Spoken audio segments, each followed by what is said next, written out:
இந்த காணொலியை பார்க்க வந்த எல்லாருக்குமே ஒரு அழகான வணக்கம் மக்களே. இன்னைக்கு நம்ம பஞ்சாபியை புரட்டி போட்ட ஒரு பயங்கரமான படத்தை பத்தி தான் இந்த வீடியோல பார்க்க போறோம். அண்ட் இந்த படத்தை பத்தி சொல்லணும் அப்படின்னா ஆல்மோஸ்ட் ஒரு 2-3 வருஷத்துக்கு முன்னாடி இந்த படத்தை எடுத்து வச்சுட்டாங்க. இதுக்கு ரிலீஸ் பண்ணணும் அப்படின்ற மாதிரி பிளான் பண்ணும்போது எக்கச்சக்கமான பிரச்சனைகள். இந்த படத்தை தியேட்டரிக்கெல்லாம் ரிலீஸே பண்ண முடியாது அப்படின்ற ஒரு சுச்சுவேஷனுக்கு போனதால டைரக்டா இது ஓடிடியில ப்ரீமியர் பண்றாங்க. ஆனா ப்ரீமியர் பண்ண கொஞ்ச நேரத்துல இந்த படத்தை ஓடிடில இருந்தே ரிமூவ் பண்ணிட்டாங்க. திருப்பி அவங்க இதை போடுவாங்களா மாட்டாங்களா அப்படின்றதே டவுட் தான். ஸோ இவ்வளவு பிரச்சனைகள் கொடுத்துக்கிட்டு இருக்க மாதிரி இந்த படத்துல அப்படி என்ன அவங்க எடுத்து வச்சிருக்காங்க அப்படின்றத நாம இந்த வீடியோல பார்க்க போறோம். அது இந்த படம் கண்டிப்பா உங்களுக்கு பிடிக்கிறதுக்கு மட்டும் இல்லாம உண்மையிலே இப்படி எல்லாம் நடந்திருக்கா அப்படின்ற மாதிரி உங்களை யோசிக்க வச்சுக்கிட்டே இருக்கும். காரணம் என்ன அப்படின்னா இது உண்மை சம்பவத்தை அடிப்படையாக எடுக்கப்பட்ட படம். ஸோ இப்போ நம்ம இந்த கதைக்குள்ள போயிடலாமா? ரைட். இந்த படத்தோட ஸ்டார்டிங் சீன்லேயே ஒரு போலீஸ் ஜீப்ல 4-5 போலீஸ்காரங்க, அதாவது பஞ்சாப் போலீஸ்காரங்க அப்படியே பேசிக்கிட்டே டிராவல் பண்ணிக்கிட்டே இருக்காங்க. அதுல இருக்க ஒரு போலீஸ்காரருக்கு ரீசெண்ட் டைம்ல பொண்ணு பார்த்துருக்காங்க போல. இதனால அதை பத்தின விஷயங்கள் இவங்க சின்னதா சரக்கு பாட்டில் வச்சிருக்காங்க. அது எல்லாத்தையும் குடிச்சுக்கிட்டு பேசிட்டு வந்துகிட்டே இருக்கும்போது ஒரு போர்டை பாக்குறாங்க. இந்த இடம் கரெக்டா இருக்குல்ல அப்படின்னு மாதிரி முடிவு பண்ணி அந்த இடத்துல இறங்கி எல்லாத்தையும் பாக்குறாங்க. ஓகே தான், சரி இவங்களை இழுத்துட்டு வாங்கடான்னு சொல்லி இவங்க ஜீப்ல வந்துகிட்டே இருந்தாங்களே. பின்னாடி எக்கச்சக்கமான வண்டிகள் இருக்கு. அதுல இருந்து ஒரு 3 பேரை கொண்டு வந்து அங்க உட்கார வைக்கும் போது அவனுக்கு பயங்கரமா அழுகுறானுங்க. சார் நாங்க எதுவுமே பண்ணல சார், எங்களை விட்டுடுங்க சார், உங்க காலில் விழுந்து கேட்டுக்கிறோம் அப்படின்ற மாதிரி கெஞ்சிக்கிட்டே இருக்கும்போது போலீஸ்காரங்க டே டைம் ஆகுது ஒழுங்கா உட்கார மாட்டியா அப்படின்ற மாதிரி கண் எடுத்து அந்த இடத்துல கொடூரமான முறையில அங்க இருக்க ஒரு 2 பேரை முதல்ல சாகடிக்கிறாங்க. ஒரே ஒரு நபர் மட்டும் இதை பார்த்து ஒரு மாதிரி நடுங்கி உட்காந்துக்கிட்டே இருக்கும்போது அந்த போலீஸ்காரங்களா புதுசா ஒருத்தர் வேலைக்கு சேர்ந்திருக்காரு. அவர்கிட்ட கண்ணு கொடுத்து நீ இவனை போட்டு தழுப்பான்னு சொல்ல அவர் யோசிக்கிறார். சரி என்னோட வேலை எங்க பெர்மனன்ட் ஆகல, இது தேவைதானான்னு கேட்க டே உன்னோட வேலை பெர்மனன்ட் ஆகணும் அப்படின்னா நீ இதை பண்ணி தான் பார்க்கணும் அப்படின்ற மாதிரி லிட்டரலி அவர் மேல கண்ணு வச்சு அவரை மிரட்டி சுட வைக்கலான்னு ட்ரை பண்ணும்போது கை அவருக்கு வரவே இல்லை. இதனால இவங்களே பிடிச்சி பிரஸ் பண்ண ஆரம்பிக்க அங்க இருக்கிறவங்க 3 பேரும் இறந்துட்டாங்க. அதே சமயத்துல இன்னும் வண்டிக்குள்ள ஒரு 2 பேர் உட்காந்துக்கிட்டு இருக்காங்க போல. சாத்னாம் அப்படின்ற ஒரு நபர் டே உன் பேர் என்னடா, நீ எந்த ஊர்ல இருந்து வந்திருக்க அப்படின்ற மாதிரி கேட்க அந்த பையனுக்கு 19 வயசு, பக்கத்து ஊருக்காரனா இருப்பான். ஸோ இது எல்லாத்தையும் கேட்கும் போது இவருக்கு ஒரு மாதிரியா இருக்கு. அது எல்லாத்தையும் எழுதி வச்சுக்கிட்டே இருக்கும்போது அந்த 3 பேரை சுட்டுட்டு உள்ள வந்துகிட்டே இருக்காங்க இல்லையா. அதுல ஒருத்தருக்கு இப்ப கல்யாணம் ஆக போகுதுன்னு கூட சொன்னாங்களே. அந்த நபருக்கு கல்யாண பொண்ணு எல்லாமே பிக்ஸ் ஆயிடுச்சு. ஆனா ஒரே ஒரு கண்டிஷனோட பிக்ஸ் பண்ணிருக்காங்க. அது என்ன அப்படின்னா இப்போ இவர் ஒரு சாதாரண போலீஸா இருக்காரு, இன்ஸ்பெக்டர் ஆயிட்டு அப்படின்னா இந்த கல்யாணத்தை பண்ணிக்கலாம் சார் அப்படின்னு ஒரு வார்த்தை சொல்லிட்டாங்க. இதுக்காக நீங்க தான் சார் ஏதாவது பண்ணணும்னு கேட்கும்போது யோ இன்ஸ்பெக்டர் ஆகுதுன்னா எவ்வளோ பெரிய வேலை தெரியுமா, சரிவா பார்த்து பண்ணலாம் அப்படின்ற மாதிரி வண்டிக்குள்ள ஒரு 2 நபர்கள் உட்காந்துட்டு இருக்கான்னு சொன்னாங்க இல்லையா. அவங்க 2 பேரையுமே கொடூரமான முறையில சுட்டுட்டு அவ்வளவுதான் போ நீ இன்ஸ்பெக்டர் ஆயிட்ட, இதுக்கு போய் ஃபீல் பண்ணிக்கிட்டு அப்படின்ற மாதிரி அங்க இருந்து பயணிக்க ஆரம்பிக்க அப்படியே கட் பண்ணா ஒரு பெரிய பெரிய பிரிட்ஜ் இருக்கு. அதுக்கு கீழே பயங்கர வேகத்துல தண்ணீர் ஓடிக்கிட்டே இருக்கும்போது இவங்க வண்டிக்குள்ள இருந்து இன்னும் 2 பாடி எடுக்கிறாங்க. அந்த பாடியை முழுக்க கிழிச்சு போட்டுட்டு, ஏன்னா மீனுக்கு ரத்த வாசனை பிடிச்சி வரணும் இல்லையா, அப்படியே தண்ணியில தூக்கி போட்டுட்டு அங்க இருந்து பயணிக்க ஆரம்பிக்கிறாங்க. ஸோ இது நடக்கிற விஷயங்கள் எல்லாமே பாத்தீங்கன்னா 1995ல அந்த காலகட்டத்தில் பஞ்சாப்ல ஒரு பெரிய புரட்சியே போகிட்டு இருந்தது. அதாவது மிலிட்டன்ஸ் எல்லாருமே பஞ்சாபை பிரிக்கணும் அப்படின்ற மாதிரியும் எங்களுக்கு தனி நாடு வேணும் அப்படின்ற மாதிரியும் பல பிரச்சனைகளை பண்ணிக்கிட்டே இருக்க. இதனால போலீஸ்காரங்க உள்ள வராங்க, அந்த மிலிட்டன்ஸ் எல்லாத்தையும் தகர்த்துக்கிட்டு இருக்காங்க அப்படின்ற மாதிரி இங்க வாய்ஸ் ஓவர் போய்கிட்டே இருக்கு. இன்னொரு பக்கத்துல ஜஸ்வந்த் சிங் அப்படின்ற பேங்க்ல வேலை செய்யற ஒரு நபர், அவருக்கு 2 குழந்தைகள் இருக்காங்க. ஸோ ஒரு செட்டில்டான ஃபேமிலி தான். அவர் காலையில எழுந்து தன்னோட மனைவி குழந்தைகள் அப்படின்ற எல்லாத்தையும் பார்த்துட்டு பேங்க்குக்கு வேலைக்கு போகும்போது அங்க ஒரு ஃபேமிலி என்னோட குழந்தை, அதாவது என்னோட பையனை நான் ரொம்ப நாளா தேடிக்கிட்டு இருக்கேன் சார், அதனால எங்ககிட்ட இருக்கிற படங்கள் எல்லாமே செலவாக்கிட்டே இருக்கு, இந்த இடத்த வச்சுக்கிட்டு கடன் கொடுக்க முடியுமா, எங்களோட பையனை தேடுறதுக்கு எங்களுக்கு கொஞ்சம் பணம் தேவைப்படுது சார், வயசாயிடுச்சு சார், இல்லைன்னா வேலைக்கு போயிடுவான்னு சொல்ல ஒரு டாக்குமெண்ட்டை செக் பண்ணி பாக்குறாரு. அந்த இடத்து மேல ஏற்கனவே கடன் இருக்கு. ஆனா இவங்க வந்து பேசிக்கிட்டு இருக்க விஷயங்கள், இவங்க சொல்லிக்கிட்டு இருக்க விஷயங்கள் அப்படின்றது இவருக்கு ஒரு மாதிரி உறுத்திக்கிட்டே இருக்கு. தன்னால முடிஞ்ச உதவிகளை நான் பண்ற மாதிரி பேசி அந்த டாக்குமெண்ட் எல்லாத்தையும் ஃபார்வர்ட் பண்ணிக்கிட்டே இருக்கும்போது வீட்டுல இருந்து இவருக்கு ஒரு கால் வந்து வர ஆரம்பிக்குது. இவரோட நண்பரான கீர்பால் அப்படின்ற ஒருத்தர் இருந்திருக்கார். அவரோட சில நாட்களா வீட்டுக்கு வரல அப்படின்ற விஷயம் தெரிய ஆரம்பிக்குது. இவர் தன்னோட உயிர் நண்பனோட அம்மா வீடு வராததால ஒரு மாதிரி சோகப்பட்டுக்கிட்டே அந்த ஊருக்கு போக ஆரம்பிக்கிறாரு. அக்கம் பக்கத்துல இருக்கவங்க இவரோட ஃபேமிலி கிட்ட எல்லாம் விசாரிக்கும் போது அவங்க ரொம்ப நாளா பையனை பிரிஞ்ச வழியிலே இங்கே தான்பா சுத்திக்கிட்டே இருந்தாங்க. அங்கேயும் எங்கேயோ பேசிட்டு தன்னோட பையனை தேடிக்கிட்டே இருந்தாங்க. திடீர்னு அவங்க காணாம போயிட்டாங்க. ஒன்னும் பிரச்சனை இல்லப்பா, வயசானவங்க வேற, அவங்களுக்கு ஒன்னும் ஆயிருக்காதுப்பா, அவனோட குழந்தைக்கு இன்னைக்கு பர்த்டே தான் இல்லையா, இதுக்கு மேல இங்க இருக்க வேண்டாம், நீ கிளம்புப்பான்னு அனுப்பி வைக்கும் போது ஒரு சின்ன விஷயத்த காமிக்க ஆரம்பிக்கிறாங்க. நாயகன் இந்த ஊர்ல இருக்கும்போது வேக வேகமா இந்த கீர்பாலோட அம்மா வந்து கதவு தட்டி என் பையன் ரோட்ல படுத்து கிடக்குறான்பா, அவனுக்கு சளி பிடிச்சிக்கும் இல்லையா, ரொம்ப முடியாதவன்பா, நீ கொஞ்சம் வந்து என்னன்னு பார்க்க முடியுமா அப்படின்ற மாதிரி கதறி அழுதுகிட்டே இருக்கும்போது இந்த ஜஸ்வந்த் ஓடி போய் அங்க பார்க்கும்போது ரத்த வெள்ளத்துல ரோட்ல இறந்து போய் கிடக்குறாரு. ஒரு சில நாட்கள் நாட்களா இவர் காணாம போயிருந்தார். இப்போ கிடைச்சிருக்கார். ஆனா பிணமா கிடைச்சிருக்கார். இதை பத்தி விசாரிக்கும் போது ஒரு மிலிட்டன்ட் குரூப்ல இருந்தாரு. அதனாலதான் இந்த மாதிரி ஒரு நிலைமை இந்த மாதிரி பரவலா பேசப்பட்டுக்கிட்டே இருக்கு. பிரசன்ட்ல அன்னைக்கு பையன் அந்த மாதிரி ஒரு நிலைமை. இன்னைக்கு அவங்களோட அம்மா காணாம போயிட்டாங்களே அப்படின்ற மாதிரி யோசிச்சுக்கிட்டே இருக்கு. அதே ஊர்ல இருக்க இவரோட போலீஸ் நண்பர் ஒருத்தர் இருக்காரு. அவரோட வீட்டுக்கு போகும்போது இவரோட நண்பர் இன்னைக்கு வீட்டுல இல்ல. ஆனா அவரோட தம்பி அப்பா அம்மா எல்லாரும் இருக்காங்க. கூப்பிட்டு உட்கார வச்சு பேச ஆரம்பிக்க இங்க பல பிரச்சனைகள் போய்கிட்டே இருப்பா. நிறைய பேர் காணாம போய்கிட்டு தான் இருக்காங்க. ஒன்னும் இல்லடா. போலீஸ்காரங்க கிட்ட கம்ப்ளைண்ட் கொடுக்க போனா அவங்க கம்ப்ளைண்ட் வாங்குற மாதிரியே தெரியல. இது தொடர்ந்துகிட்டே தான் இருக்கு. நீ வந்துட்டு இந்த சாப்பிட்டு போடா அப்படின்ற மாதிரி ஃபுட் எல்லாத்தையும் கொடுக்கும்போது இவர் சாப்பிட்டுட்டு இதை பத்தின விஷயங்களை யோசிச்சுக்கிட்டு வீட்டுக்கு போக ஆரம்பிக்கிறாரு. கேக் வெட்ட இவரால வர முடியல. இதனால இவரோட 2 குழந்தைகளும் தூங்கிக்கிட்டே இருக்கும்போது கேக் எல்லாம் வெட்டி இவர் முன்னாடி வைக்கும் போது இவருக்கு ஒரே ஒரு யோசனை தான். தன்னோட நண்பனோட அம்மா இங்க காணாம போயிட்டாங்க. ஒருவேளை தன்னோட நண்பன் இங்க இருந்தா அப்படின்னா அவ என்ன பண்ணிருப்பான்? கண்டிப்பா அம்மாவை தேடி இருப்பான் இல்லையா? சோ அந்த வேலையை நாம பார்த்தாகணும் அப்படின்ற மாதிரி அடுத்த நாளே போலீஸ் ஸ்டேஷன்ல இவங்களோட போட்டோ கொடுத்து 70 இருந்து 80 வயசுக்குள்ள இருக்கும். இவங்க காணாம போயிட்டாங்கன்னு சொல்லும் போது ஓ இவங்களா கொஞ்ச நாளைக்கு முன்னாடி கீர்பால்னு ஒருத்தர் இறந்து போனானே அவங்களோட அம்மா தானே, மிலிட்டன்ட் குரூப்போட அம்மா. சரிப்பா நாங்க கேஸ் எடுத்துக்கிறோம், நீ போய் உன்னோட வேலையை பார்ப்போம்னு அனுப்பிவிட இவரோட மனசு கேட்கவே இல்லை. சுத்தி இருக்கிற எல்லா ஹாஸ்பிட்டல்களையும் இந்த போட்டோவை பாத்தீங்களா, இங்க இருக்கிற லேடியை பாத்தீங்களா அப்படின்ற மாதிரி கேட்டு அலைஞ்சுக்கிட்டே இருக்கும்போது எங்கேயுமே உங்களோட டீடைல்ஸ் அப்படின்றது கிடைக்கவே இல்லை. போஸ்ட்மார்ட்டம் பண்ணிக்கிட்டு இருக்க ஒரு இடத்த பாக்குறாரு. வயசானவங்க தான் இல்லையா, எங்கேயாவது போய் ஏதாவது ஆயிருக்க வாய்ப்பு இருக்கு அப்படின்ற மாதிரி அந்த போஸ்ட்மார்ட்டம் பண்ற அறைக்குள்ள போக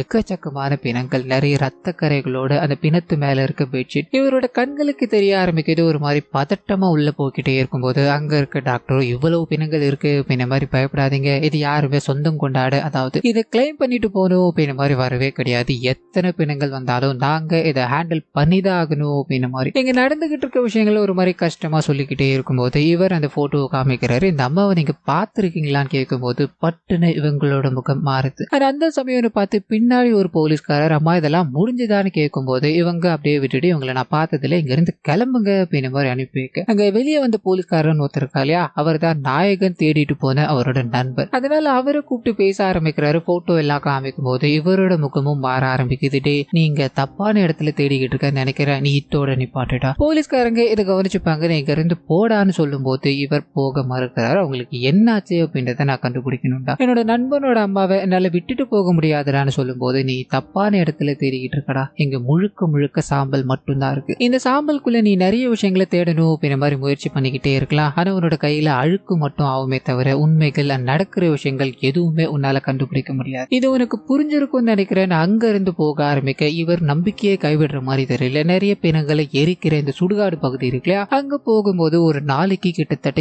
20 பிணங்கள் கிட்ட எரிஞ்சுக்கிட்டு இருக்கு. இதை பார்த்து அங்க இருக்கிற அந்த பிணங்கள் எரிக்கிற நபர்கிட்ட கேட்கும்போது முதல்ல இங்க ஒரு 2 இல்ல 3 பிணங்கள் வரும்பா, ஆனா போக போக ஒரு நாளைக்கு 20-25 பிணங்கள் வந்துகிட்டு இருக்கு. அது எல்லாத்தையுமே நான் ஒரே ஒரு ஆளா எரிச்சுக்கிட்டே இருப்பேன்பா. இதுக்கான கட்டைகள் அப்படின்னு இருக்கு இல்லையா, அது போலீஸ்காரங்க அனாதை போனோம் அப்படின்ற மாதிரி இங்க வந்து கொடுக்கும்போது அவங்களே வாங்கி கொடுத்துருவாங்க. சில சமயங்கள்ல இங்க எரிக்க இடம் இல்லாததால இன்னும் கொஞ்சம் கட்டை எல்லாத்தையும் எக்ஸ்ட்ரா வச்சு 2-3 பிணங்களை சேர்த்து எரிச்சிட்டு போகும்பான்னு சொல்ல இது இவருக்கு ஒரு மாதிரியா இருக்கு. ஆனா எரிக்கிற நபர் இருக்காலே ரொம்ப கேஷுவலா சொல்லிட்டு இவங்க கிட்ட எதுக்காகப்பா வந்திருக்கீங்க, உங்களுக்கு என்ன வேணும்லாம் கேட்கும்போது போட்டோ காமிக்கிறாங்க. தம்பி நான் சொன்ன மாதிரி ஒரு நாளைக்கு நான் 20க்கும் மேற்பட்ட பிணங்களை எரிக்கிறேன். போலீஸ்காரங்க சில சமயத்துல வண்டியா கொண்டு வந்து எங்க பிணங்களை போட்டு போவாங்க. இதுக்கு கேட்பாருன்னு யாரும் இல்லாததால டீடைல்ஸ் எல்லாத்தையும் நோட் பண்ணி வச்சுக்கிட்டு எரிச்சிட்டு போயிட்டே இருக்கும் தம்பி. அதுல இந்த லேடி இருந்தாங்களா அப்படின்றது என்னால தெரிஞ்சுக்க முடியல. நீங்க வேணா அந்த லிஸ்ட் எடுத்து பாருங்களேன்னு சொல்ல எரிக்கிற எல்லா பிணத்துக்கும் யார் அவங்க எங்க இருந்தாங்க அப்படின்ற டீடைல்ஸ் எழுதுறது அங்க வழக்கம். சோ அது எல்லாத்தையும் ஒன்னா பார்த்துக்கிட்டே இருக்கும்போது அப்பதான் ஜஸ்வனுக்கு ஒரு பயங்கரமான ஒரு ஷாக். அந்த வயசானவங்களோட பேர் அதுல எழுதப்பட்டிருக்கு. அதுவும் மிலிட்டன்ஸ் அப்படின்ற பேர்ல அவங்கள சுட்டு போலீஸ்காரங்க என்கவுண்டர் பண்ணிருக்காங்க. இதை பார்த்ததும் இத்தனை நாட்கள நம்ம தேடிக்கிட்டு இருந்தது இதுதான், இதனாலதான் போலீஸ்காரங்க இந்த விஷயங்களை மறைக்கிறாங்களா அப்படின்ற மாதிரி ஒரு எண்ணம். வேகமா தன்னோட நண்பனை அதாவது அவரோட வீட்டுல அவர் தூங்கிக்கிட்டே இருக்கும்போது அவர் கண்ணு முன்னாடி கண் கலங்கிக்கிட்டே நாயகன் போறார். போலீஸ் ஸ்டேஷன் போனேன்டா, அங்க இருக்கிறவங்க நீ வீட்டுக்கு போயிட்டுன்னு சொல்லிட்டாங்க, அதனாலதான் நான் உன்னை பார்க்க வந்தேன் அப்படின்ற மாதிரி இங்க நடக்கிற விஷயங்கள் எல்லாத்தையும் அவர்கிட்ட சொல்றாரு. இந்த விஷயங்கள் உனக்கு முன்னாடியே தெரியும் தானே, அதனால தானடா அப்படி ஒரு வார்த்தையை சொல்லிட்டு போறேன்னு கேட்க இவர் யோசிக்கிறார். அன்னைக்கு என்ன நடந்தது அப்படின்றதுக்குள்ள போக ஆரம்பிக்குது. சோ தன்னோட பையன் இறந்து போயிட்டா அப்படின்ற தூக்கத்தை இந்த வயசானவங்களால ஏத்துக்கவே முடியல. அப்பன்னு பார்த்து இந்த போலீஸ்காரங்க அவங்களோட வண்டியில போய்கிட்டே இருக்கும்போது இந்த அம்மா ஒரு மாதிரி சோகப்பட்டுக்கிட்டே வண்டியை நிறுத்துறாங்க. என்னோட பையன் எங்கன்னு கண்டுபிடிச்சு கொடுங்கயா, நான் அது எத்தனை நாட்கள் அலைஞ்சுக்கிட்டே இருக்கேன், என் பையனை என்கிட்ட கொடுத்துருங்கயா அப்படின்ற மாதிரி அங்க இருக்க சீனியர் ஆபீசர் வரைக்கும் பக்கம் சட்டையை பிடிச்சி கெஞ்சிக்கிட்டே இருக்கும்போது அவர் ஒரு மாதிரி கோவப்படுறாரு. உங்களுக்கு உங்க பையன் தானமா வேணும், ஒரு பிரச்சனையும் இல்லம்மா, நீங்க என் கூட மட்டும் வாங்க, எல்லாத்தையும் நாம பாத்துக்கலாம் அப்படின்ற மாதிரி வண்டியில ஏத்திட்டு போய்கிட்டே இருக்கும்போது ஸ்டார்டிங் சைட்ல ஒரு 4-5 பேரை கொடூரமான முறையில கொலை பண்ணாங்க இல்லையா. அப்ப கூட போலீஸ்காரர் ஒருத்தருக்கு இன்ஸ்பெக்டர் பொசிஷன் வேணும் அப்படின்ற மாதிரி கேட்டதால வண்டிக்குள்ள இருக்க ஒரு 2 பேரை சுட்டிருப்பாங்களே, அதுல இந்த வயசானவங்களும் ஒருத்தவங்க தான். ப்ரொமோஷன் கிடைக்கிறதுக்காக இவங்களை பயன்படுத்தி இருக்காங்க. சுட்டதுக்கு அப்புறமா ஹாஸ்பிட்டல் கொண்டு போய் அவங்கள போஸ்ட்மார்ட்டம் பண்ணணும்னு ட்ரை பண்ணும்போது அங்க இருக்க டாக்டருக்கு பயங்கரமான பிரஷர். ஏன்னா ஒரு நாளைக்கு ஒரு சடலம் 2 சடலம் அப்படின்னா பண்ணிடலாம், எக்கச்சக்கமான சடலங்கள் போலீஸ்காரங்க மூலமாவே வந்துகிட்டு இருக்கு. ஒரு சடலத்தை போஸ்ட்மார்ட்டம் பண்ணணும் அப்படின்னா குறைஞ்சது 45 நிமிஷம் ஆகும். ஆனா இவங்க 20 நிமிஷத்துல இங்க இருக்க எல்லா பொணங்களையும் நீங்க முடிச்சாகணும் அப்படின்ற மாதிரி பிரஷர் போட்டுக்கிட்டே இருக்கும்போது ஒருத்தவங்களுக்கு உயிர் இருக்கு அப்படின்றது தெரியுது. சிகிச்சை அளிச்சோம் அப்படின்னா அவங்களை நம்ம காப்பாத்திடலாம் அப்படின்ற மாதிரி அந்த டாக்டர் வேகமா இந்த வேலைகள் எல்லாம் பார்த்துக்கிட்டே இருக்கும்போது போலீஸ்காரர் நீ ஒன்னும் பண்ண வேணாம், ஒரே ஒரு நிமிஷம் இருங்க அப்படின்ற மாதிரி அந்த அம்மாவை வண்டியில ஏத்திட்டு போய் ஆள் நடமாட்டமே இல்லாத ஒரு இடத்துல அவங்கள சுட்டுட்டு மறுபடியும் எடுத்துட்டு வர ஆரம்பிக்கிறாங்க. இப்போ உயிர் போயிடுச்சு, உங்களோட போஸ்ட்மார்ட்டம் வேலையை பாருங்கன்னு சொல்ல அவங்க போஸ்ட்மார்ட்டம் பண்ணி கொடுத்ததும் இவங்க டெட் பாடியை கொண்டு போய் எரிச்சிருவாங்கன்னு இருக்கும். அன்னைக்கு நடந்தது இதுதான் அப்படின்னு மாதிரி இவர் சொல்லி முடிக்கும் போது ஜஸ்வந்தோட கண் கலங்க ஆரம்பிக்குது. ஏன்னா ஒரே ஒரு சுடுகாட்டுல இவர் போய் விசாரிக்கும் போது போலீஸ்காரங்களால கிட்டத்தட்ட 1000க்கும் மேற்பட்ட பிணங்கள் இங்க எரிக்கப்பட்டிருக்கு அப்படின்னு மாதிரி இருக்கும். இது எல்லாமே இதே மாதிரிதான் இவங்க எரிச்சிருக்காங்களா, இவ்வளவு கொடூரமான விஷயங்களை சகிச்சுக்கிட்டே நீ இருக்கணுமாடான்னு கேட்க, ஒவ்வொரு நாளும் இந்த வேலையை விட்டு போயிடலாமா அப்படின்னு மாதிரி எனக்குள்ள 1000 எண்ணங்கள் ஓடிக்கிட்டே தாண்டா இருக்கு. நான் அந்த வேலையை விட்டு போனேன்னு வைய 2 விஷயம் தான் நடக்கும். ஒன்னு, நான் எங்க போனேன் என்ன ஆன அப்படின்றது தெரியாம காணாம போயிடுவேன். அப்படி இல்லைன்னு வைய ஏதாவது ஆத்தோரத்திலயோ நதி ஓரத்திலயோ என்னோட சடலம் தண்டா கிடைக்கும்னு சொல்ல போலீஸ்காரங்களுக்கும் அதாவது நல்ல போலீஸ்காரங்களுக்கு பாதுகாப்பு இல்லை அப்படின்றத தெரிஞ்சுக்கிட்டு இவர் மூலமா ஒரு சில விஷயங்கள் எல்லாத்தையும் அதாவது லிஸ்ட் எல்லாத்தையும் வாங்கிட்டு தன்னோட மனைவி கிட்ட இதை பத்தின விஷயங்கள் எல்லாத்தையும் பேசிட்டு அவங்க இதுக்கு மேல நம்மளோட வாழ்க்கை என்ன வேணா நடக்கலாம், அதை நம்ம எதிர்த்து ஒன்னா நிக்கணும் அப்படின்னு மாதிரி முடிவு பண்ணிட்டு ஒரு பெட்டிஷனை ஃபைல் பண்ணணும்ன்ற மாதிரி முடிவு பண்றாங்க. கிட்டத்தட்ட 1000க்கும் மேற்பட்ட பிணங்கள் இருக்கு இல்லையா, அவங்க எல்லாம் காணாம போனவங்களா இருப்பாங்க. அவங்களோட ஃபேமிலி இன்னமும் அவங்க வருவாங்க, அவங்க கிடைச்சிருவாங்க அப்படின்னு நம்பிக்கையோட இருக்காங்க. இப்போ பெட்டிஷனை ஃபைல் பண்ணணும் அப்படின்னா காணாம போனவங்களோட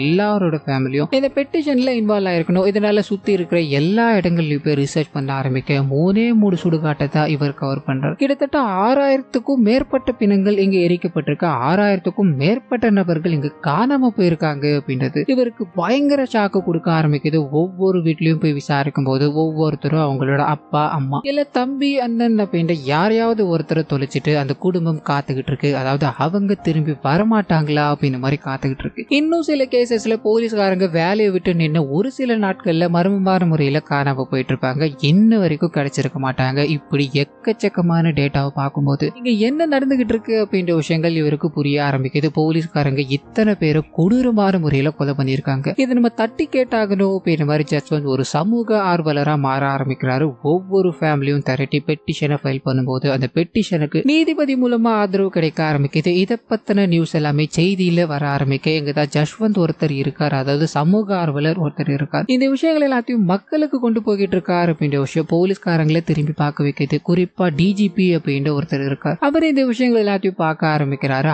அன்னில இருந்து இவங்க வீட்டு முன்னாடி அதாவது ஜஸ்வந்தோட வீட்டு முன்னாடி போலீஸ்காரங்க பல்வேறு விதமா வேவு பார்க்க ஆரம்பிக்கிறாங்க.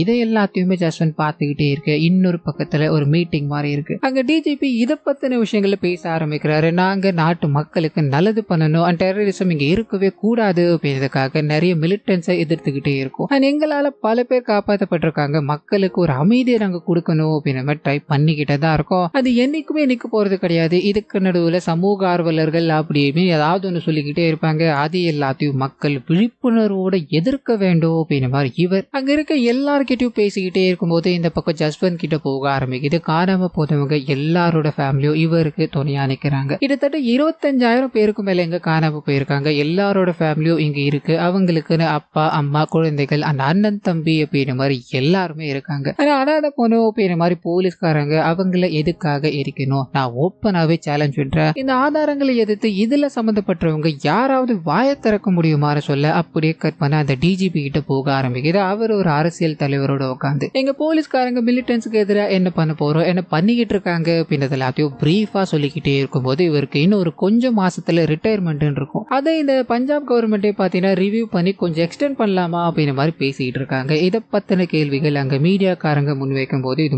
முழுக்க முழுக்க கவர்மெண்ட் எடுக்கிற முடிவு, இதுக்கு நான் தலை வணங்குறேன்னு சொல்லும் போது பட்டுன்னு அவங்க இன்னொரு கேள்வி கேட்கறாங்க. ஒரு ஓப்பன் சேலஞ்ச் விடுறார். அந்த சேலஞ்சை நீங்க ஏத்துக்க முடியுமா, அதாவது ஜஸ்வந்தோட சேலஞ்சை நீங்க ஏத்துக்க முடியுமான்னு கேட்க பதில் இதுக்கு சொல்லவே கிடையாது. அங்கிருந்து எழுந்து போக்கிட்டே இருக்காங்க. நாளுக்கு நாள் இவனோட பிரச்சனை அதிகரிச்சுக்கிட்டே இருக்கு. இதுக்கு ஏதாவது பண்ணணும் அப்படின்ற மாதிரி முடிவு பண்ணி இந்த இடத்துக்கு வேற ஒரு புது ஆபீசரை நீ பாத்துக்கோப்பா அப்படின்ற மாதிரி அனுப்பி விடுறாங்க. அவரால் இந்த மரணங்கள் குறைஞ்சுதான்னு கேட்டா இல்லவே இல்லை. இதுக்கப்புறமா தான் இன்னும் வலுவா அந்த மரணங்கள் அதிகரிக்குது. ஸோ இந்த விஷயங்கள் எல்லாத்தையும் ஜஸ்வந்த் கைவிடுறதா தெரியல. முயற்சியை கைவிடாம கிடைக்கிற எல்லா சந்தர்ப்பங்களையும் இதை மக்கள் முன்னாடி கொண்டு போக்கிட்டே இருக்கும்போது அந்த சமயத்துல தான் இவருக்கு உலக மேடை கிடைக்க ஆரம்பிக்குது. கனடால இவருக்கு இதை பத்தி பேசணும் அப்படின்ற மாதிரி அழைப்பு வர ஆரம்பிக்க அங்க இருக்க மக்கள் எல்லாரையும் நடந்த விஷயங்கள் எல்லாத்தையும் சொல்லி ஒன்னு திரட்டும் போது அங்க இருக்கிறவங்க உன்னோட உயிருக்கு இது மூலமா பெரிய பெரிய ஆபத்து வரலாம், உன்னோட ஃபேமிலின்னு யோசிச்சு பார்த்தியான்னு கேட்கும்போது நான் என்னோட ஃபேமிலியை மட்டும் யோசிச்சு பார்க்கல. இங்க காணாம போன, அதாவது இறந்து போன எல்லாருக்குமே ஒரு ஃபேமிலி இருக்கு. அவங்கவுங்க அவங்களோட குழந்தைக்காகவோ அப்பாக்காகவோ காத்துக்கிட்டு இருப்பாங்க இல்லையா, அவங்க எல்லாரோட ஃபேமிலிக்காகவும் தான் நான் இந்த விஷயங்களை பண்ணிக்கிட்டு இருக்கேன்னு சொல்ல அரசு தரப்புல இருந்து இவருக்கு த்ரெட்னிங் இருக்கு. இதனால இவருக்கு போலீஸ் பாதுகாப்பு வேணும் அப்படின்ற மாதிரி டெல்லியில இருந்து ஆர்டர் வர ஆரம்பிக்க இதை இவர் ஏற்க மறுக்கிறாரு. ஆனா இவரோட ஃபேமிலிக்கு மட்டும் பாதுகாப்பு அப்படின்றது தேவையில்லை. இங்க காணாம போனவங்க எக்கச்சக்கமா இருக்காங்க, பாதுகாப்பு கொடுக்கணும் அப்படின்னா அவங்க எல்லாருக்குமே தான் கொடுக்கணும் அப்படின்ற மாதிரி இதை வேணான்னு சொல்லி அனுப்ப இவரை எம்எல்ஏவும் கூப்பிட்டு பேச ஆரம்பிக்கிறாரு. ஒரு பெரிய பெரிய பண்டம், அதாவது இனிப்பு பண்டம் இருக்குன்னு வை, சின்னதா ஒரு எறும்பு போய் சாப்பிட்டுச்சுன்னு வைய, அந்த எறும்பு யாரோட கண்களுக்கும் தெரியாதரா, நீ அந்த எறும்பு மாதிரி தானே சொல்லும் போது இவருக்கு எதை மீன் பண்றாங்க அப்படின்றது நல்லாவே தெரியும். என்னால முடிஞ்சது ஒரே ஒரு விஷயத்த நகர்த்த முடிஞ்சது அப்படின்னா அது இந்த மக்களுக்கு ஒரு விழிப்புணர்வா ஒரு வெளிச்சமா இருந்துட்டு போகட்டுமே அப்படின்ற மாதிரி அங்க இருந்து பயணிக்க ஆரம்பிக்க கற்பனா நாயகனுக்கு அவரோட நண்பர் உதவினார் இல்லையா, அவர் சாப்பிட்டுக்கிட்டே இருக்கும்போது வீட்டு கதவை யாரோ வேகமா தட்டுறாங்க. போய் பார்க்கும்போது போலீஸ்காரங்களோட மொத்த குழுவோ அங்க இருக்காங்க. என்னப்பா சாப்பிட்டுக்கிட்டு இருக்கியா, உங்க அம்மா பயங்கரமா சமையல் பண்ணுவாங்க போலியே, போங்கம்மா போய் 2 சப்பாத்தி எடுத்துட்டு வாங்கம்மான்னு சொல்லி அதை சாப்பிட்டுக்கிட்டே இருக்கும்போது சூப்பரா இருக்கு, இன்னும் 2 பிளேட் எக்ஸ்ட்ரா கிடைக்குமான்னு கேட்டு அந்த 2 பிளேட்டை வைக்கும்போது பக்கத்துல இருக்கவங்க எல்லாரும் ஓடி போய் ஜீப்ல இருந்து ஒரு 2 பேரை கூட்டு வராங்க. டை சாப்பிடுங்கடான்னு சொல்லி அவனுக்கு மௌனமா இருக்கானுங்க. உடனே இவரோ சரி சாப்பாட்டுக்கு மரியாதை கொடுக்காதவங்களுக்கு எதுக்கியா சாப்பாடு அப்படின்ற மாதிரி எடுத்துட்டு எனக்கு ஒரு 2 விஷயம் மட்டும் பிடிக்கவே பிடிக்காதப்பா. ஒன்னு சாப்பாடை அவமதிக்கிறது, இன்னொன்னு என்ன தெரியுமா, கூடவே இருந்து நமக்கு எதிராக வேலை பார்க்கறது. இதை இவனுங்க பார்த்துட்டானுங்க, மிலிட்டன்ஸா வேற ஆயிட்டானுங்க, சும்மா விட முடியுமா அப்படின்ற மாதிரி அந்த இடத்துல இவனுக்கு 2 பேரையும் சுடும்போது அந்த ரத்தம் இவரோட மூஞ்சல் அடிக்க ஆரம்பிக்குது. அப்படி உறைஞ்சு போய் நின்றுகிட்டே இருக்கும்போது இவங்களோட அம்மாக்கு தன்னோட பையனை தான் சுட்டுட்டாங்களோ அப்படின்ற மாதிரி வேக வேகமா வந்து பார்க்கும்போது முகம் முழுக்க ரத்தத்தோட உட்காந்துக்கிட்டே இருக்கா. ஐயா அவனை விட்டுடுங்கயா, நம்ம காலில் விழாத குறையா கேட்டுக்கிட்டே இருக்கும்போது அன்னைக்கு உன்னோட நண்பன் உன்னை பார்க்கணும் அப்படின்ற மாதிரி வந்திருக்கான், அப்ப நீங்க என்ன பேசுனீங்க ஞாபகம் இருக்கான்னு கேட்க இவர் அப்படியே மௌனமா இருக்காரு. சரி ஒன்று பண்ணலாம், உங்களோட பையன் ரொம்ப நல்ல பையன் வேற சொல்றீங்க, நான் ஒரு கேம் ஆடுறேன், அதுல என்னோட கண் இருக்கு இல்லையா, அது ரைட் ஹேண்ட் சைடு வந்து நின்றுச்சுன்னு வைங்களேன், லக்கு ஏன் பக்கம் இருக்கு, இதுவே லெஃப்ட் போயிடுச்சுன்னு வைங்களேன், உங்க பையனுக்கு ஆயுசு கெட்டியா இருக்குன்னு நினைச்சுக்கோங்களேன்னு சொல்லி கேம் விளையாடிக்கிட்டே இருக்கும்போது பட்டுன்னு லெஃப்ட்ல போய் நிக்க ஆரம்பிக்குது. பரவாயில்லையம்மா உங்க பையனுக்கு ஆயுசு ரொம்ப ரொம்ப கெட்டியா இருக்குதான், ஆனா பிரச்சனை என்ன அப்படின்னா இங்க 2 பேர் இறந்து போயிருக்கானுங்களே, அவனுக்கு 2 பேருமே டெரரிஸ்ட்மா, டெரரிஸ்ட வீட்டுக்குள்ள வச்சிருக்கீங்க, இதுக்கான தண்டனையை நீங்க ஏத்துக்கிட்டு தானே ஆகணும் அப்படின்ற மாதிரி கண் எடுத்து அங்க இருக்கிற ஒருத்தரை கூட விட, அதாவது அவங்களோட வீட்டுல ஒரு கர்ப்பமான பெண் இருக்காங்க, அவங்கள கூட உயிரோட விடலையே, அந்த இடத்துல சாகடிச்சுட்டு அவங்களோட வீட்டுக்குள்ள இருந்து நிறைய இந்த வெப்பன் எல்லாத்தையும் எடுத்தோம், இவங்க டெரரிஸ்ட் பா அப்படின்ற மாதிரி போலீஸ்காரங்க இதுக்கு அடுத்த நாளே மக்கள் முன்னாடி இதை எல்லாத்தையும் வச்சுக்கிட்டே இருக்கும்போது இந்த விஷயத்த ஜஸ்வந்த் பார்க்க ஆரம்பிக்கிறாரு. கண்ணீரோட நின்றுகிட்டே இருக்க இவங்களுக்கு 2வது ஒரு குழந்தை இருக்கான்னு முன்னாடி சொன்னேன் இல்லையா, அந்த நபர் இங்க வர ஆரம்பிக்கிறாரு. தன்னோட ஃபேமிலி மொத்தமும் இறந்து போய் கிடக்குறாங்க கண்ணீரோட. இந்த விஷயங்கள் எல்லாத்தையும் பார்த்து நின்றுகிட்டே இருக்க இறுதி சடங்கு எல்லாம் நடக்க ஆரம்பிக்குது. உடனே அதாவது அன்னைக்கு நைட்ல இருந்து ஜஸ்வந்த் என்ன பண்றாரு அப்படின்னா தன்னோட ஃபேமிலியை விட்டுட்டு தனியா வந்து படுக்கிறாரு. ஏன்னா என்ன ஏதாவது பண்ணணும் அப்படின்ற மாதிரி தேடி வந்தாங்க அப்படின்னா நான் இவங்களுக்கு முன்னாடியே கிடைச்சிருவேன், அதை தெரிஞ்சுக்கிட்டு நீங்களாச்சு தப்பிக்கலாம் இல்லையா, இந்த நோக்கத்துக்காக தான் இதை பண்ண ஆரம்பிக்கிறாரு. அடுத்த நாளே இவங்களோட குழுவுல இங்க நடக்கிற விஷயங்கள் எல்லாமே எதுவுமே சரி கிடையாது, நாளைக்கே இவ்வளவு விஷயங்களை நான் எக்ஸ்போஸ் பண்ண அப்படின்றதுக்காக எனக்கு ஏதாவது ஆகலாம், அப்படி எனக்கு இல்ல என்னோட ஃபேமிலிக்கு ஏதாவது ஆச்சு அப்படின்னா முழுக்க முழுக்க இந்த போலீஸ்காரங்க தான் காரணம் அப்படின்ற மாதிரி டிஜிபியை பாயிண்ட் பண்ணி பத்திரிகையாளர்கிட்ட சொல்லும் போது இந்த விஷயமும் போலீஸ்காரங்களுக்கு தெரியுது. ஸோ சாதாரண ஒருத்தர் கத்திட்டு போய்கிட்டு இருக்கா அப்படின்ற மாதிரி இவங்க விட்டு போய்கிட்டே இருக்க அவர் கொஞ்சம் கொஞ்சமா வளர்ந்து இவங்களோட கழுத்தை பிடிக்க ஆரம்பிக்கிறார் இல்லையா. இந்த விஷயம் இவங்களுக்கு பயங்கரமான ஒரு பிரஷரை கொடுக்குது அப்படின்றலாம் இங்க காமிக்கப்பட்டுக்கிட்டே இருக்கு. அதே சமயத்துல சிஎம் அவரோட செக்யூரிட்டி கார்டு எல்லாத்தையும் கூப்பிட்டுக்கிட்டு ஒரு இடத்துக்கு கிளம்பணும் ட்ரை பண்ணும்போது அந்த இடத்துல இப்ப ரீசெண்ட் டைம்ல நாயகனோட நண்பனை கொலை பண்ணாங்க இல்லையா, அவங்களோட தம்பி இந்த சிஎம் பார்க்கணும் அப்படின்ற மாதிரி அவரோட பெர்மிஷன் இல்லாம காருக்குள்ள போக அவரோட கையை காமிச்சுக்கிட்டே இருக்காரு. திடீர்னு அந்த இடம் வெடிச்சு செதற ஆரம்பிக்க கிட்டத்தட்ட 37 பேர்கிட்ட, அதாவது சிஎம்மோட சேர்த்து 37 பேர்கிட்ட அந்த இடத்துல இறந்து போயிட்டாங்க. சோ இந்த விஷயம் அப்பத்திக்கு பஞ்சாப்ல ரொம்பவே பரபரப்பா பேசப்பட்டுக்கிட்டே இருக்கு. அப்ப பாதுகாப்பு கொடுத்தது இந்த டிஜிபி தான். சோ இவர் பாதுகாப்பு சரியா கொடுக்காததால தான் இத்தனை விஷயங்கள் நடந்துகிட்டு இருக்கு அப்படின்ற மாதிரி மீடியாக்காரங்க இத பரபரப்பா பேசிக்கிட்டே இருக்கும்போது ஒரு நாள் ஜஸ்ட் வந்திருக்கா இல்லையா. இந்த விஷயங்கள் எல்லாத்தையும் படிச்சுட்டு அவரோட நண்பரோட பேசிட்டு பெரிய காரை கிளீன் பண்ணணும் அப்படின்ற மாதிரி போக அந்த வேலைகள்ல ஈடுபட்டுக்கிட்டே இருக்கும்போது திடீர்னு ஒரு ரெட் கலர் ஆம்னி அங்க வர ஆரம்பிக்குது. வேக வேகமா ஒரு கட்டாயத்தின் பேர்ல புடிச்சு உள்ள தள்ளிக்கிட்டே இருக்கும்போது இத பக்கத்து மாடியில இருக்க ஒரு பெண் பாக்குறாங்க. உள்ள இருந்த நபர் ஓடி வந்து இவரை காப்பாற்றணும் ட்ரை பண்ணிக்கிட்டே இருக்கும்போது இவரை தள்ளி விட்டுட்டு அவரை வேக வேகமா கொண்டு போய்கிட்டே இருக்க அப்படியே கட் பண்ணா ஜஸ்வந்த் சிங் காணாம போய் ஒரு 3 நாட்கள் ஆயிடுது. அவரோட மனைவி முத கொண்டு அவர் கூட இருக்க எல்லாருமே 3 நாட்களா போலீஸ்காரங்க என்ன பண்ணிக்கிட்டு இருக்கீங்க, அவரை கடத்திட்டு போயிருக்காங்க, அவரை கண்டுபிடிச்சாக்கணும் அப்படின்ற மாதிரி பல இடங்கள்ல போராட்டங்கள் வெடிச்சுக்கிட்டே இருக்க நிறைய பேர் இதை பண்ணதே போலீஸ்காரங்க தான். ஸோ போலீஸ்காரங்க அவரை ரிலீஸ் பண்ணி ஆகணும், அவர் எங்க வச்சிருக்கீங்க அப்படின்ற மாதிரி பல கிளர்ச்சிகள் இங்க நடந்துகிட்டே இருக்கும்போது இதுக்கு மேல டிஜிபி இந்த கேஸ்ல இருந்தார் அப்படின்னா ஒன்னும் பண்ண முடியாது. இதனால அவரை மேல் இடத்துல இருந்து கூப்பிடுறாங்க. அந்த ஜஸ்வந்த் சிங் எங்கேயான்னு கேட்கும்போது சார் காணாம போயிட்டான், தேடிக்கிட்டு இருக்கோம் சொல்ல, சரியா உனக்கு நான் 2 மாசம் டைம் தரேன், அந்த 2 மாசத்துக்குள்ள ஜஸ்வந்த் சிங் இங்க வந்துட்டான்னு வைங்கள உனக்கு இந்த எக்ஸ்டெண்ட் பண்ற பதவி காலம் அப்படின்ற மாதிரி இருக்குல்லையா அதை நான் பண்ணி கொடுக்குறேன், அப்படி இல்லைன்னா இதை மறந்துருன்னு சொல்லி அனுப்பி இந்த கேஸை சிபிஐ கிட்ட கொண்டு போறாங்க. சமுத்ரா சிங் அப்படின்ற ஒருத்தர் இங்க என்ட்ராக ஆரம்பிக்கிறாரு. இந்த கேஸை விசாரிக்கணும் அப்படின்றதுக்காக முதல் வேலையா காணாம போனவரோட மனைவி கிட்ட விசாரிக்கணும்னு போக அவங்க இந்த சம்பவம் நடக்கிறதுக்கு முன்னாடி அந்த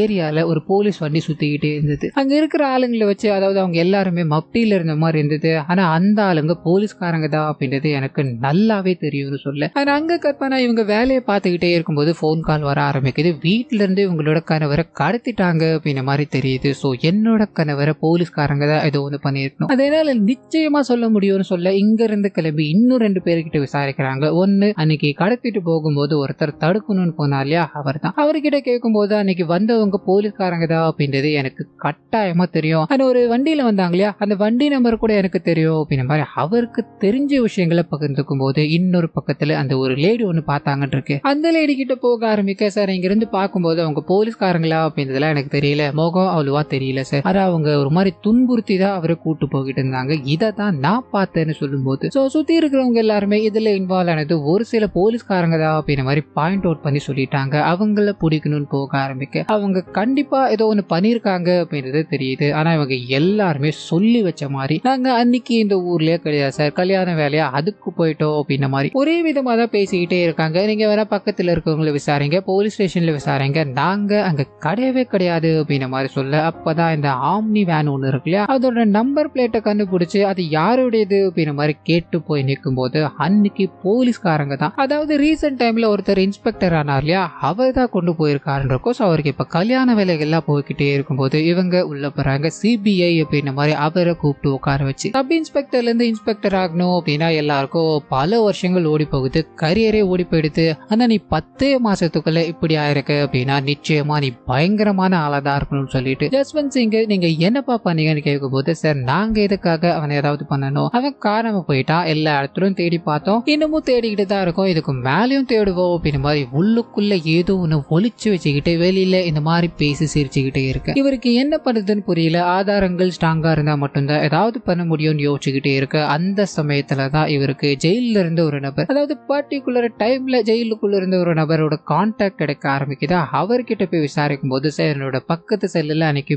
பயங்கரமா ஒருத்தவங்கள பயங்கரமா திட்டிக்கிட்டே இருந்தாங்க சார், அவரோட பேர் கூட ஜஸ்வந்த் சிங் நினைக்கிறேன்னு சொல்ல இவருக்கு பயங்கர ஷாக்கா இருக்கு. ஏன்னா இவர் எதிர்பார்த்துக்கிட்டு இருக்க எவிடன்ஸ் இதுதான், போலீஸ்காரங்க அன்னைக்கு இவரை கொண்டு போறாங்க அப்படின்றத எங்க அது உள்ள இருந்த ஒரு நபரே சொல்றாரு, நீ இதை ஜட்ஜ் முன்னாடி வந்து சொல்ல முடியுமான்னு கேட்க அவர் பயப்படுறாரு. ஒன்னும் பயப்படாதப்பா, உன்னோட உயிருக்கு நான் பாதுகாப்பு தரேன், என்ன மீறி எதுவும் நடக்காது அப்படின்ற மாதிரி சொல்லி ஏற்கனவே அந்த சம்பவத்துல ஒரு 2 விட்னஸை இவர் ரெடி பண்ணியிருக்காரு. இப்போ இவர் 3வது விட்னஸா சேர்க்க ஆரம்பிக்க அப்படியே கட் பண்ண இந்த சிபிஐ ஆபீசர் இருக்கா இல்லையா, சுகா அப்படின்ற ஒரு போலீஸ்காரர், அதாவது இதுல இருக்க 2வது பெரிய மனுஷன், அவரை போய் சந்திச்சு நீங்க இந்த விஷயத்தை பத்தி என்ன சொல்றீங்க, அந்த ஜஸ்வந்த் சிங் எங்க தான் போனா அப்படின்ற மாதிரி கேட்க இவரும் முன்னுக்கு பின் முரணான பதில்கள் தான். அண்ட் குறிப்பா நாயகன் காணாம போறதுக்கு முன்னாடி எனக்கு ஏதாவது ஒன்று ஆச்சு அப்படின்னா இவரும் தான் காரணம் அப்படின்ற மாதிரி நியூஸ் பேப்பர்ல இங்க எதிரில் உட்காந்துட்டு இருக்கா இல்லையா, அவர் பேரையும் தான் சொல்லிட்டு போயிருப்பார். இதை காமிச்சு சிபிஐ ஆபீசர் கேட்கும் போது, உதாரணத்துக்கு நீங்க இன்னைக்கு எனக்கு ஏதாவது ஆகும் வைங்களேன், போற வழியில எனக்கு ஏதாவது ஆயிடுச்சு, நீங்க சொன்னதாலதான் இது நடந்தது அப்படின்ற மாதிரி நாங்க உங்களை அரெஸ்ட் பண்ண முடியுமா, நீங்க படிச்சவங்க தானே சார், நீங்க தான் சார் இதெல்லாம் புரிஞ்சுக்கணும் அப்படின்ற மாதிரி சிபிஐ அங்க இருந்து அனுப்பும் போது அப்படியே கட் பண்ண அந்த டிஜிபி இருக்காரு, நாயகனோட வீட்டுக்கு போக ஆரம்பிக்கிறாரு. அப்பா இல்லாத குழந்தைகள், தீபாவளி வேற வரப்போதுமா, அதனாலதான்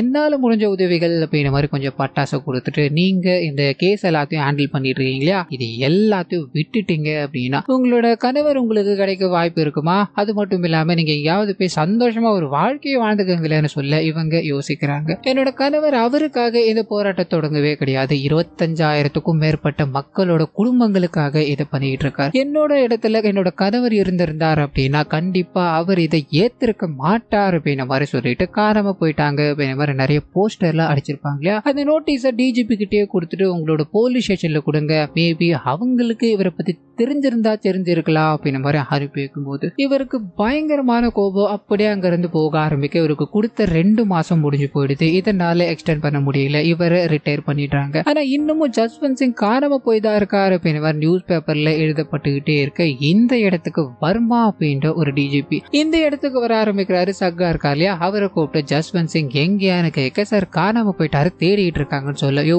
இந்த இடங்கள் எல்லாத்தையும் தாண்டி வந்தவன் தான் நான், உன்னை பத்தி நியூஸ் பேப்பர்ல என்னென்னலாம் எழுதிக்கிட்டு இருக்காங்கன்னு தெரியுமா, எல்லாமே எதுக்காக அப்படின்ற மாதிரி எனக்கு தெரியும், உனக்கு நான் 2 நாள் டைம் தரேன், அந்த ஜஸ்வந்த் சிங்கை இங்க கொண்டு வந்து நிறுத்தல அப்படின்னா பெரிய பெரிய விளைவுகளை நீ சந்திக்க கூடும்னு சொல்ல ரிட்டையர் ஆன டிஜிபி கிட்ட போய் இந்த விஷயங்கள் எல்லாத்தையும் சொல்ல, அது எல்லாத்தையும் நான் பாத்துக்கிறேன், ஒன்னு பண்ணு, அவன் 2 ஆதாரங்கள் இருக்கனாலயா அதை தாண்டி 3வது ஒரு ஆதாரத்தை உள்ள கொண்டு வந்திருக்கான், நீ அந்த என்ன எதுன்னு பார்க்க முடியுமான்னு கேட்க அடுத்த நாளே அந்த 3வது ஆதாரம் இருக்கு இல்லையா, அவர் ஒரு டெரரிஸ்ட் அப்படின்ற மாதிரி அவரையும் அவரோட அப்பாவையும் கொடூரமான முறையில சாகடிக்கிறாங்க. இன்னும் 2 ஐ விட்னஸ் எங்க போனாங்க என்ன ஆனாங்கன்னு தெரியல, சோ மாயமாயிட்டாங்க அப்படின்ற மாதிரி கோர்ட்ல இந்த விஷயங்கள், அதாவது இந்த வாதங்கள் எல்லாத்தையும் முன் வச்சு இது எல்லாத்துக்கும் முன்னாடியுமே போலீஸ்காரங்க தான் இருக்காங்க. இன்னைக்கு ஆஜராகணும்னு இருந்தவங்க திடீர்னு காணாம போயிட்டாங்க, ஒருத்தர் இறந்து போயிட்டார் அப்படின்னா என்ன அர்த்தம், இதுக்கு நீங்க தான் உரிய நடவடிக்கை எடுத்தாகணும்னு சொல்ல நீதிபதி இதுல சம்பந்தப்பட்ட எல்லா போலீஸ்காரங்களும் தற்போதைக்கு சஸ்பெண்ட் பண்றாரு. அதாவது இந்த கோர்ட்டோட ஃபைனல் ஹியரிங் வர வரைக்கும் இவங்களை சஸ்பெண்ட் பண்றேன்னு அனுப்பி வைக்கும் போது சிபிஐ ஆபீசர் இருக்கா இல்லையா, அவர் உள்ள வராரு. நான் அன்னைக்கே சொன்ன மாதிரி உங்களை மறுபடியும் நான் சந்திக்க வேண்டி இருக்கும், உங்க ஜூனியர்ஸ் எல்லாருமே சஸ்பெண்ட் ஆயிட்டாங்க, உங்களோட சீனியர் ரிட்டையர் ஆகி போயிட்டாரு, நடுவுல நீங்க இருக்கீங்க, உங்களுக்கு எவ்வளவு பெரிய பிரச்சனை வந்தாலும் அது உங்க பிரச்சனை தான் அப்படின்ற மாதிரி சொல்லிட்டு போக அன்னைக்கு நைட்டு முழுக்க உட்காந்து இவர் குடிச்சுக்கிட்டே இருக்காரு. டிஜிபி, அதாவது ரிட்டையர் ஆன அந்த டிஜிபிக்கு போன் பண்ண ட்ரை பண்ணிக்கிட்டே இருக்கும்போது எடுக்கல. அதிகாலையில கால் கனெக்ட் ஆகுது, என்ன நீங்க இக்னோர் பண்ண பாக்குறீங்களா, இவ்வளவு நாட்கள் நான் பாத்துக்கிறேன்னு சொன்னீங்க, அந்த வேலைகள் எதுவுமே பண்ணாததால தான் நான் உங்ககிட்ட இந்த மாதிரி பேச வேண்டியதா போயிடுச்சு, உங்களால முடிஞ்சதை பண்ண முடியுமான்னு கேட்க இவர் கோபப்படுறாரு. நான் சொன்ன விஷயங்களை பண்ணு, மத்த எல்லாத்தையும் நான் பாத்துக்கிறேன்னு சொல்ல வண்டி எடுத்துக்கிட்டு இவர் வேகமா போய்கிட்டே இருக்கும்போது திடீர்னு போலீஸ்காரங்களுக்கு அவர் இறந்து போயிட்டார் அப்படின்ற தகவல் கிடைக்க ஆரம்பிக்குது. அங்க போய் பார்க்கும்போது ட்ரெயின்ல அடிபட்டு இறந்து போயிட்டார், அவர் கையில ஒரு நோட் இருக்கு, இங்க நடக்கிற விஷயங்கள் எதுவுமே ஏத்துக்க முடியா இல்ல, இதனால நான் உயிர் வாழ தயாரா இல்ல அப்படின்ற மாதிரி எழுதி இருக்கும்போது இதை அப்படி டிஜிபி என்ன பண்றாரு அப்படின்னா போலீஸ்காரங்க மேல பொய்யான அலிகேஷன் எல்லாத்தையும் போட்டு இந்த சிபிஐ ஒருத்தரையா காயப்படுத்திக்கிட்டே இருக்காங்க. இதுக்காகவே தான் ஒரு போலீஸ்காரரை நாம இழந்துட்டு நிக்கிறோம். அவர் ஒரு நேர்மையான நல்ல போலீஸ்காரர் இருப்பேன் மாதிரி அங்க வந்தவங்க முன்னாடி மைக்ல பேசிக்கிட்டே இருக்கும்போது இதே இடத்துல ஸ்டார்டிங் சீன்ல இருந்து இந்த கேங்கோட பயிற்சிக்கிட்டு இருக்க ஒரு பெர்மனன்ட் ஆகாத போலீஸ்காரர் இருக்கா இல்லையா, அங்க இருக்க எல்லாத்துக்கும் பிரசாதங்களை கொடுத்துக்கிட்டே இருக்கும்போது இந்த விஷயத்த சிபிஐ ஆபீசர் பாக்குறாரு, ஒரு மாதிரி முறைச்சுக்கிட்டே இருக்கார். காரணம் என்ன அப்படின்னா 3rd விட்னஸ் இவர் விசாரிக்கும் போது, சார் அன்னைக்கு சாப்பாடு கொடுத்த ஒரு நபர் கிட்ட நான் விசாரிச்சேன் அப்படின்ற மாதிரி சொல்லியிருப்பாரு, சாப்பாடு கொடுத்த நபரோட கண்கள் நீல நிறத்துல இருந்ததுன்னு இருக்கும். சோ இந்த விஷயத்தை தான் இப்போ இங்க கனெக்ட் பண்றாங்க. இவருக்கும் அதே மாதிரிதான் இருக்கு. அவரை பிடிச்சி விசாரிக்கும் போது அன்னைக்கு நடந்த விஷயங்கள் கொஞ்சம் கொஞ்சமா தெரிய ஆரம்பிக்குது. பயங்கர ஷாக்கோட அது எல்லாத்தையும் எழுதி வாங்கிட்டு இவரை கோர்ட்டு முன்னாடி நிறுத்தும் போது அங்க இருக்க எல்லாருக்குமே இவர் என்ன சொல்ல போறாரு அப்படின்ற பயங்கரமான பதட்டம் இருக்கும்போது அவர் தன்னோட மனைவியை பாக்குறாரு. பின்னாடி அக்யூஸ்டா நிக்க வைக்கப்பட்டிருக்க போலீஸ்காரங்களை பாக்குறாரு. ஒரு மாதிரி பயந்து போயிட்டாரு. சார் இங்க என்ன பணத்தை கொடுத்ததா சார் இந்த மாதிரி பேச வச்சாங்க. அன்னைக்கு அந்த நபர் போலீஸ் ஸ்டேஷன்ல கிடையவே கிடையாது. அன்னைக்கு அப்படி ஒருத்தர் அங்க வரவே கிடையாது அப்படிங்கிற மாதிரி மொத்தத்தையும் மாத்தி சொல்லும் போது சிபிஐ ஆபீசரால இதை ஏத்துக்கவே முடியல. பணம் கொடுத்தாங்களா, எதுக்காக அந்த மாதிரி பேசிட்டு இருக்க, நீ உண்மையை சொல்லுடா அப்படிங்கிற மாதிரி அங்க இருக்க எல்லாரும் முன்னாடியும் பயங்கரமா கத்திக்கிட்டே இருக்கும்போது கோர்ட்டே ஒரு மாதிரி ஆடி போயிடுது. அங்க இருக்கிற நீதிபதியும் இந்த கேஸை நான் வேற ஒரு நாள் தள்ளி வைக்கிறேன் அப்படிங்கிற மாதிரி அனுப்பி வைக்கும் போது கோர்ட்ல இப்படி சிபிஐ ஆபீசர் நடந்துகிட்டு இருக்கார் அப்படின்றது தெரிஞ்சதும் அவரோட மேல் இடத்துல இருந்து நீ ரொம்ப பர்சனலான கேஸை எடுத்துக்கிறப்பா, இதனால இந்த கேஸை நீ விசாரிக்க வேண்டாம் அப்படின்னு மாதிரி அனுப்பி வைக்கும் போது இங்க அந்த சாட்சி சொல்றதா அந்த நபர் இருக்கா இல்லையா, அவரோட பேர் குர்ஜித் அப்படின்றது தூங்கிக்கிட்டே இருக்கும்போது ஒரு கொடூரமான கனவு வர ஆரம்பிக்குது. உடம்பெல்லாம் நிறைய காயங்களோட, யாருன்னு அவ்வளவா கண்டுபிடிக்காத மாதிரி உடம்பே மாறி போன நிலையில நிறைய நீட்டமான முடிகள் எல்லாத்தையும் வச்சுக்கிட்டு எனக்கு உடம்பு முழுக்க வலிக்குது குர்ஜித். நைட் எல்லாம் அங்க படுக்கும் போது எனக்கு குளிர் வந்துகிட்டே இருக்கு, எனக்கு எதுவுமே தாங்க முடியல குர்ஜித், என் உடம்புல இருக்க காயங்களை பாக்குறியா அப்படின்ற மாதிரி சட்டையை காமிக்கும் போது இவரால் அந்த காயங்களை கண் கொடுத்து பார்க்கவே முடியல. ஒரு மாதிரி கண்ணை திரும்பிக்கிட்டு உட்காரும் போது திடீர்னு அந்த நபர் அப்படியே மறைஞ்சு போயிட்டார். உடனே இந்த சிபிஐ ஆபீசர் கிட்ட போய் மறுபடியும் நான் உண்மையை சொல்றேன்னு சொல்ல அவருக்கு சந்தேகமா இருக்கு. அன்னைக்கு எதுக்காகடா நீ உண்மையை சொல்லாம போனேன்னு கேட்க, சார் அன்னைக்கு நான் பயந்தது போலீஸ்காரங்க கிட்ட, சரி இன்னைக்கு நான் பயப்படுறது அந்த கடவுளுக்கு சார்னு சொல்லி இவர் ஒரு ஸ்பெஷல் பெர்மிஷன் வாங்க ஆரம்பிக்கிறாரு. ஏன்னா சாட்சி அவர் தப்பான விஷயங்களை சொல்லிட்டார், இந்த வாட்டி அதை பண்ணணும் அப்படின்னா அதுக்கு சில நிபந்தனைகள்லாம் இருக்கு, அதை ஃபாலோ பண்ணி இவரை அங்க கொண்டு போய் நிற்கும் போது அங்க இருக்க எல்லாரும் ஒரு மாதிரி அமைதியா இருக்காங்க. அந்த அமைதிக்கு நடுவில் ஒரு கொடூரமான விஷயம் ரிவீல் ஆக ஆரம்பிக்குது. ஸோ அன்னைக்கு கடத்தினது போலீஸ்காரங்க தான். ஏன்னா இவரால் நிறைய விஷயங்கள் எக்ஸ்போஸ் ஆகிக்கிட்டே இருக்கு. இவரை உயிரோட விட்டோம் அப்படின்னா பெரிய பெரிய பிரச்சனைகள் அப்படின்றத உணர்ந்து யாருக்கும் தெரியாம இவரை கடத்தி கொண்டு போய் பயங்கரமா அடிக்கிறாங்க. லிட்டரலி கை கால்கள் அப்படின்ற எல்லாமே அவருக்கு உடைஞ்சு போன நிலையில இருக்கு. ரத்தங்களோட உட்கார்ந்துகிட்டே இருக்கும்போது அப்ப கூட அவரோட முடிவுல மாற்றம் இல்லை. இதனால இவங்களும் அவரை வெளியே விடுறதா தெரியல. மாச கணக்கா வச்சு அடிச்சுக்கிட்டே இருக்காங்க. வெளியில மக்கள் எல்லாருமே அவர் எங்க இருக்கார், அவர் காணாம போயிட்டார் அப்படின்ற மாதிரி ஒட்டுமொத்த ஃபேமிலியோட போராட்டங்கள் ஈடுபட்டுக்கிட்டே இருக்க இங்க ஒவ்வொரு நாளும் ஒவ்வொரு விதமா அவர் இங்க நரக வேதனை எல்லாத்தையும் அனுபவிச்சுக்கிட்டே இருக்க இந்த குர்ஜித் தான் அவருக்கு தேவையான விஷயங்கள் எல்லாத்தையும், அதாவது அவங்க அடிச்சு போட்டு போவாங்க, அவர் எழுப்பி உட்கார வச்சு சாப்பாடு எல்லாத்தையும் கொடுக்கறது, அவரை கவனிச்சுக்கிறது அப்படின்னு மாதிரி எல்லா வேலைகளையும் பார்த்துக்கிட்டே இருக்கும்போது அவரோட வழிகளை இவரால் கொஞ்சம் கொஞ்சமா புரிஞ்சுக்க முடியுது. அது கூடவே ஒரு நாள் அவரோட மனைவி நோட்டீஸ் எல்லாத்தையும் கொடுத்து அனுப்பியிருப்பாங்க இல்லையா, அப்பயும் கோபமா இவரை தான் போட்டு